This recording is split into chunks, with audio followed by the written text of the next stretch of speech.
নমস্কার বন্ধুরা, তোমাদের সকলকে রিঙ্কি রান্নাঘর ব্লগে অনেক অনেক স্বাগত। আশা করি তোমরা সবাই ভালো আছো। আজকে আমি পমফ্রেট মাছের একটা অন্যরকম রেসিপি নিয়ে এসেছি, দক্ষিণে পমফ্রেট কারি। আশা করি রান্নাটা তোমাদের ভালো লাগবে। তাহলে চলো দেরি না করে রান্নাটা স্টার্ট করা যাক। এখানে একটা কড়াইতে আমি 3 টেবিল চামচ মতো সর্ষের তেল খুব ভালো করে গরম করে নেব। দেখো বন্ধুরা, তেলটা খুব ভালো করে গরম হয়ে গেছে। এবার ম্যারিনেট করে রাখা মাছগুলো আমি একে একে ভেজে নেব।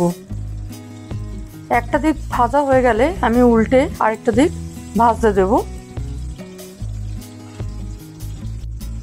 দুটো পিঠে খুব ভালো করে ভাজা হয়ে গেছে। এবার একটা পাত্রে আমি তুলে রেখে দেবো।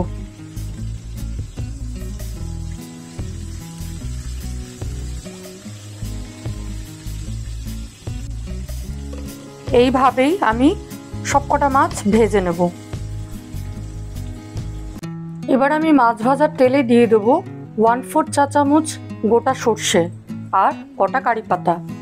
কারি পাতা আর সর্ষেটা দিয়ে আমি 30 সেকেন্ডের জন্য একটু নেড়ে চেড়ে নেব, যাতে ফোড়নের থেকে একটা সুন্দর গন্ধ বেরায়। এবার আমি দিয়ে দেবো একে একে বাটা মশলা। এখানে আমি একটা বড় পেঁয়াজ আর বড় টমেটো বেটে নিয়েছি।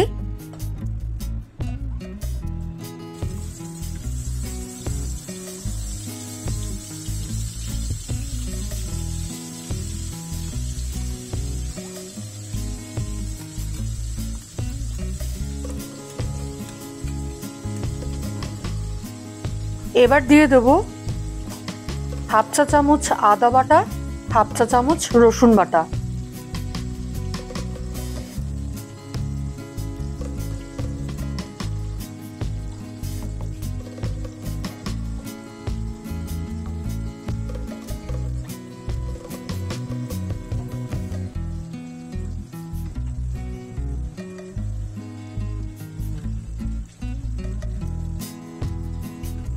দিয়ে দেবো 1/2 চা চামচ জিরে গুঁড়ো।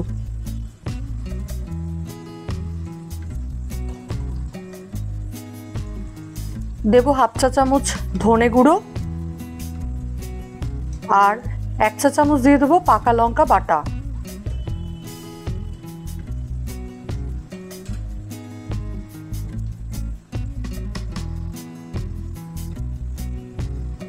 তোমরা চাইলে বন্ধুরা লঙ্কার গুঁড়ো ব্যবহার করতে পারো। আমি রান্নায় বেশিরভাগ সময় পাকা লঙ্কাটাই ব্যবহার করি।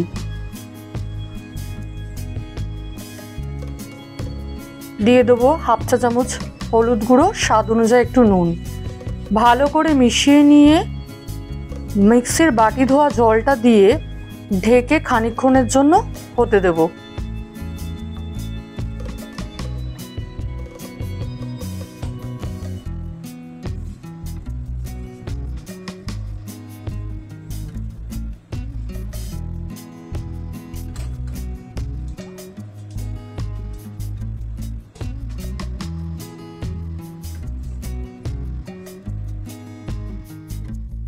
খানিকক্ষণ পরে ঢাকা খুলে আরেকবার নেড়ে দেবো, যাতে মশলাটা লেগে না যায়। ঢেকে আবারও হতে। এবার ঢাকা খুলে আমি দিয়ে দেবো ফেটিয়ে রাখা টক দই। টক দইটাকে ভালো করে মিশিয়ে নিয়ে ঢেকে খানিকক্ষণের জন্য আবারও হতে দেবো।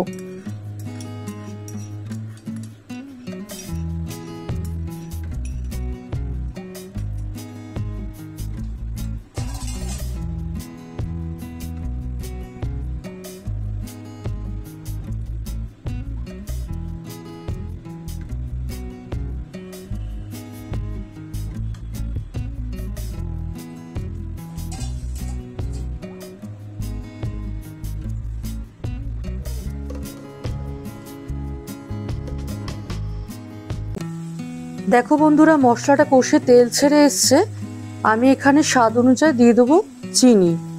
টক দই দেওয়ার জন্য চিনিটা দিতেই হবে, যাতে স্বাদের একটা ব্যালেন্স চলে আসে।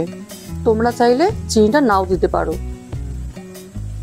ভালো করে নেড়ে ছেড়ে একটু মিশিয়ে নিয়ে দিয়ে দেবো পরিমাণ মতো জল আর একটা কাঁচা লঙ্কা।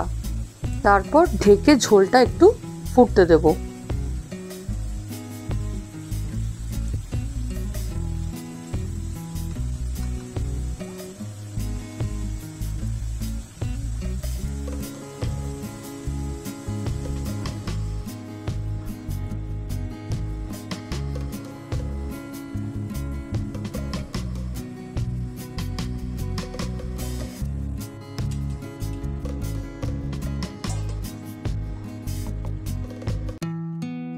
ঢাকা খুলে ঝোলটা ফুটে গেলে এবার আমি দিয়ে দেবো ভেজে রাখা মাছগুলো।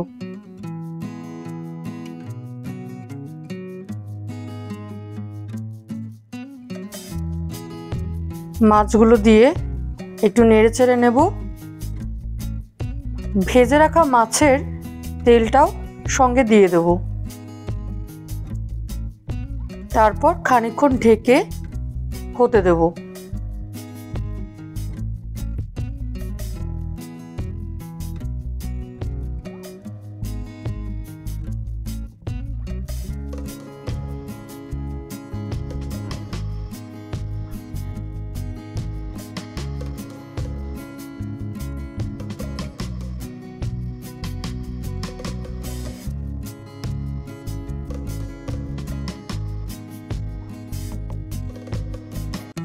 দেখো বন্ধুরা, ঝোলটা একদম গামাখা হয়ে গেছে।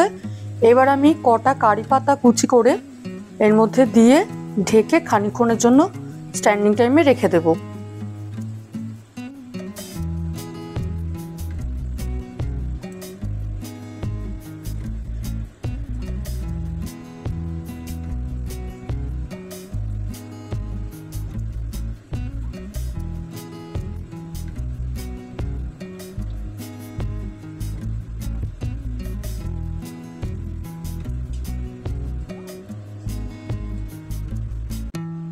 এবার ঢাকা খুলে একটা সার্ভিং প্লেটে ঢেলে আমি গরম ভাতের সঙ্গে পরিবেশন করব দক্ষিণী পমফ্রেট কারি।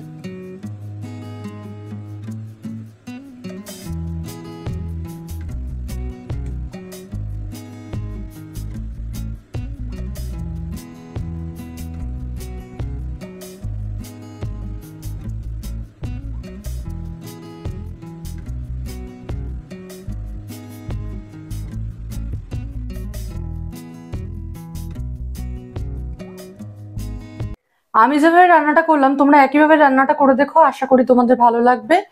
ভালো লাগলে কমেন্ট করে অবশ্যই আমাকে জানিও। যারা অলরেডি আমার পরিবারের সদস্য হয়ে গেছো তাদেরকে জানাই অসংখ্য ধন্যবাদ।